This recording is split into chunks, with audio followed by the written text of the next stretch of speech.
wrench that we cut one jaw off of. Okay. You cut it off, or you broke it off? No, we cut it off.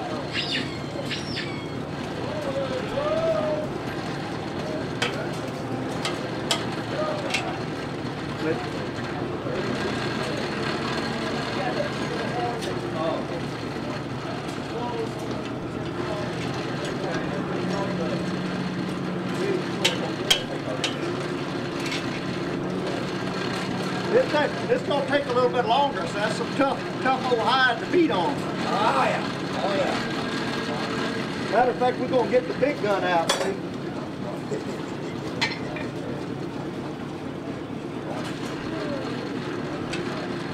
That's not just black iron, that's high-grade steel. I tell you, that tool steel, yeah. Boy, that is, you can get it yellow hot and it still don't want to move easy.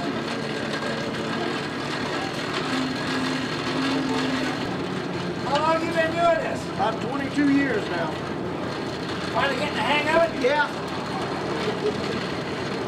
Old too soon and smart too late.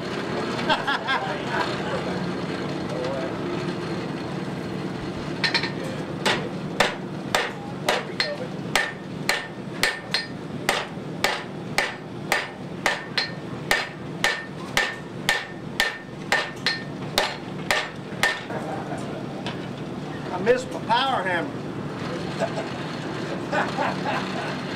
That's why I like to make them at home.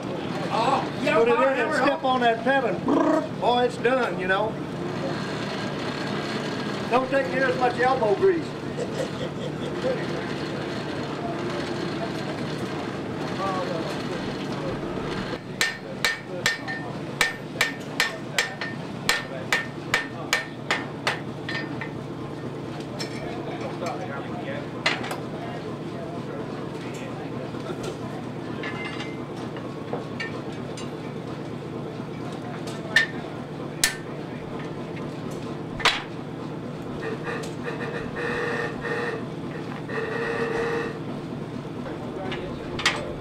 That's a handy little holder tool you got there. Yeah, that third hand. Call it a hold down, I think. I just made it a piece of, I think it's plain old 1/2 inch. I use this one till I find the one I was looking for.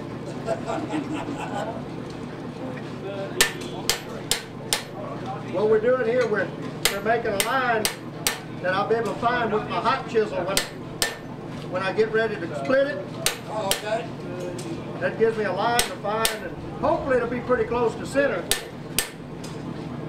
I was thinking you're not going to be able to split it as cold as it is now. No, I'm just making a line that I can. Matter of fact, it should be a little bit hotter just to do this. That's how tough that steel is. See, it doesn't even want to chisel when it was just red just a minute ago, and it's non-conforming.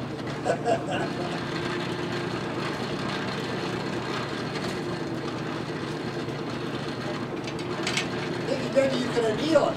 Yeah, well, that's what we're doing now. Yeah. But even I mean, it's just tough stuff. You know, it's got to be, otherwise it'd break when you're using it as a wrench. That's right. Probably got chrome and vanadium and who knows what all in it. Proprietary alloy. Yeah, you look under the dictionary of tough stuff and you'll find a picture of a wrench. Oh, that's right.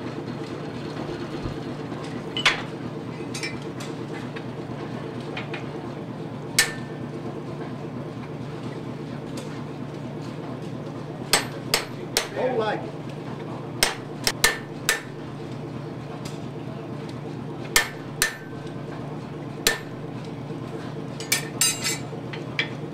Now we got a line where I can find with my hot chisel now. Okay. I use a radius chisel. The edge of the chisel is radius. That way you can actually chisel a curved line. Oh, okay. If you use a straight edge chisel, if you're trying to chisel a line, you get it just the least little bit off, you get those uneven, ugly looking notches in it, where this one you can chisel and slide it, and like when I do a pattern for a leaf or something, you can make the veins of the leaf with that. Oh, okay. I tell everybody ain't nothing to it if you know how to do witchcraft.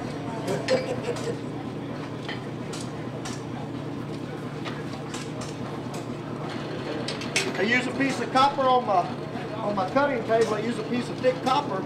That way when I cut through, it doesn't damage the edge of my hot chisel, where if you'd hit it against that steel, it would be hard on your chisel. And if you'd use it against the face, it would really mess that hot chisel up. So we use that as a saw to chop in too. That way it doesn't damage my tool.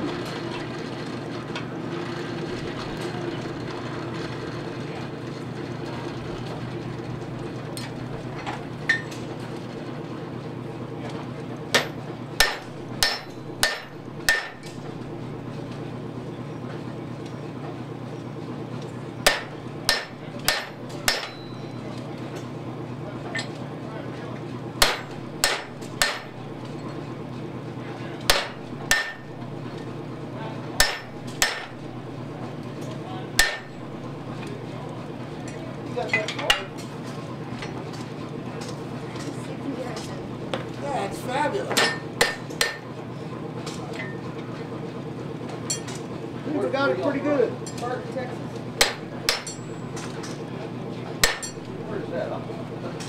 Between Houston and Austin. Okay. Yes, yeah. Now we got it split into two pretty equal parts. Yep. So we'll heat it up and spread it, and then I'll spread them to the side, then I take my grinder and grind that little knife edge off. Otherwise, when you draw it out and you leave that little sharp edge on it, it'll be like a little old loose piece of skin on there. To get like a piece of tin foil flapping on it. Where do you get your coal? It comes out of Tennessee. I have some friends that put up tents over there at Warrington for that show that's twice a year. They always bring me about a ton down every 6 months. Is this 2 tons a year? It's hard to find around here. Oh, yeah.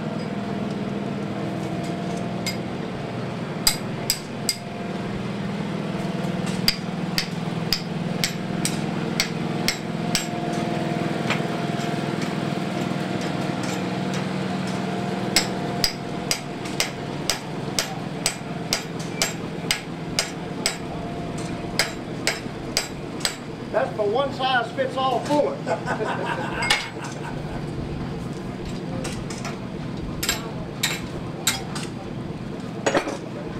Okay, we got it spread. Yep. Now I'm gonna take the grinder and knock that edge off. That's that edge from that chisel where it cut down. It has like a real sharp edge. Yeah, all right. Also, you can cheat a little bit. If you got one bigger than the other, you can grind that other one down to about the same size. It's a good old file. Now we cheat, Makita.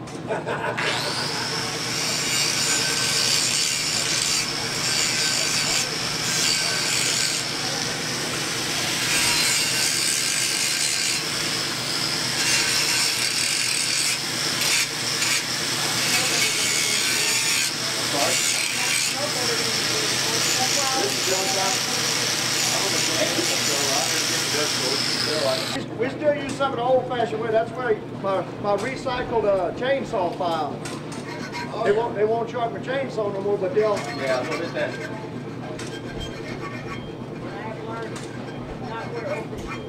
Oh no. I guess you could call that the deburring process. Now we're gonna start drawing out the tines, drawing down the tines on them. Back in the day, I used to...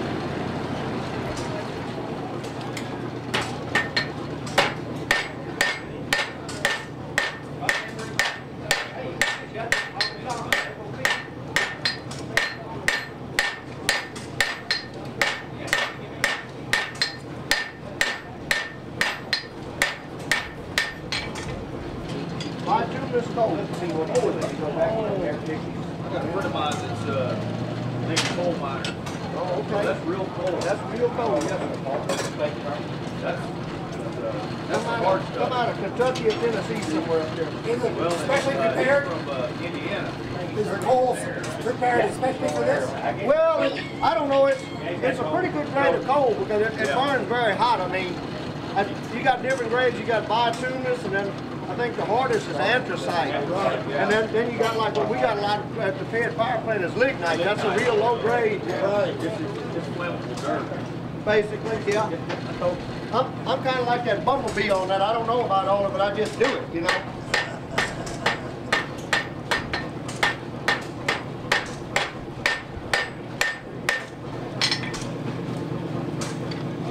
Never should beat on cold iron. No. It's kind of like using a dull chainsaw. It's hard on you and hard on the saw and messes up your iron. The old saying was, "A blacksmith that beats on cold iron goes to hell." And do you quench these when you're done? No, I don't quench it because I'm worried they'd get brittle and would break. Like those snakes I make out of those rasps, I don't quench those either because they get very brittle. You could have that snake made, and if you quench it, you'll drop it on the concrete, and you'll break like glass. It's got extremely high carbon in it. Yeah. I've got a friend of mine over in the garden. That looks pretty even. We're doggone straight right there. Be sharper. I I gotta get a couple of those. I'm gonna buy a couple of those for my boss. I got 2 bosses. And you don't have to tell him just how little you paid for it either, see.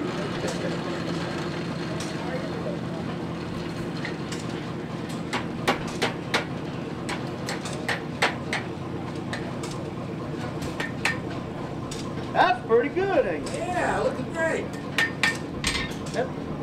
That blind sow found that acorn.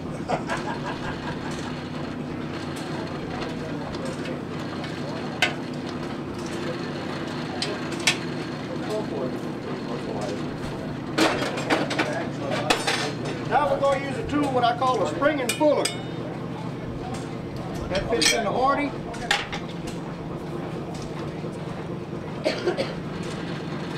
Next to that, I'm going to hammer down, and that'll draw down equally from each side. And that'll pinch it back, and then I'll draw my handle back.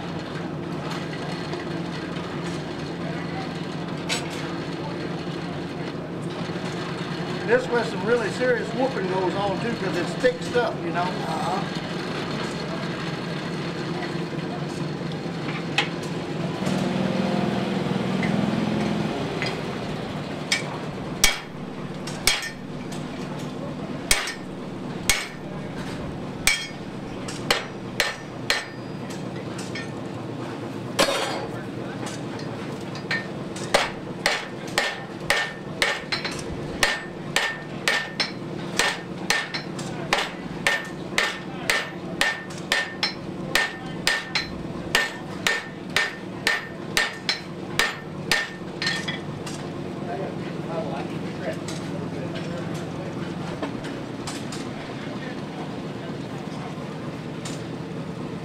That handle down a little bit. Yeah, it's too hot even for a glove. Running up that shank of that wrench.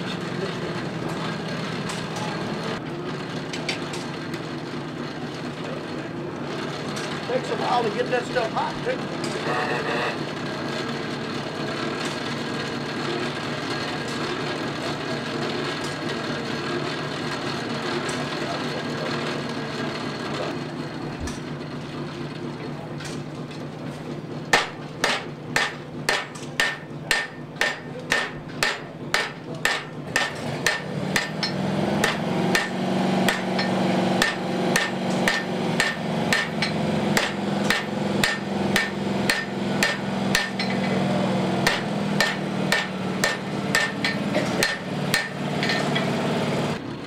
How y'all ladies doing today?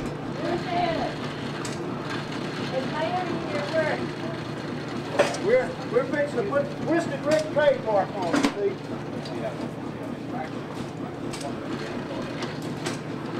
Most of the stuff I make, I always put a twist in it. That's kind of like my trademark. Yeah. It doesn't make it work any better, but it makes it look nice, you see. How do you get the spoon part? You beat that out or I what? cut that out of a piece of 16 gauge, and then I have a ring that fits in my hardy hole, and you use a ball peen hammer to get the dish, Right. like the ladle too. When I first started making those ladles, it took me about 20 minutes just to make that cup. And now on a good day, about 6 minutes. You just get that? Yeah, you do a few hundred of them or whatever you get better at it.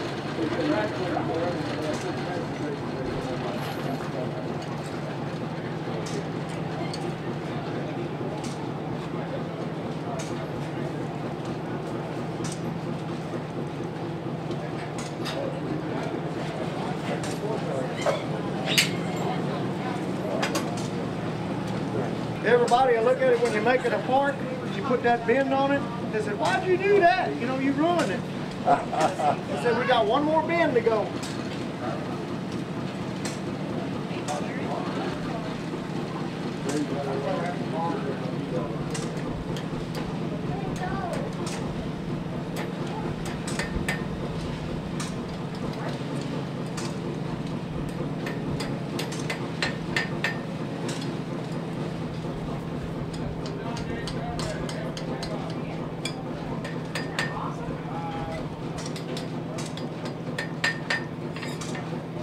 It's supposed to be when you look at it, you only see one set of one time, Get them level, yeah. and then about in line with the handle.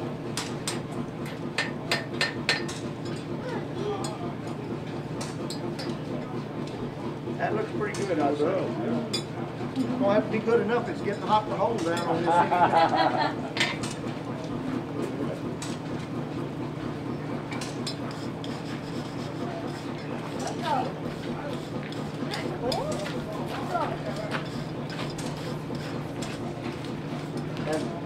With these, I don't quench them because it might have some alloys in it or something that would make it brittle, and then if you drop it, it would break. So I let it cool down slowly, or it might even would crack. But started out with a 15/16 Husky USA alloy steel wrench, and we wound up with a barbecue fork with a box end that you can hang it by. All right.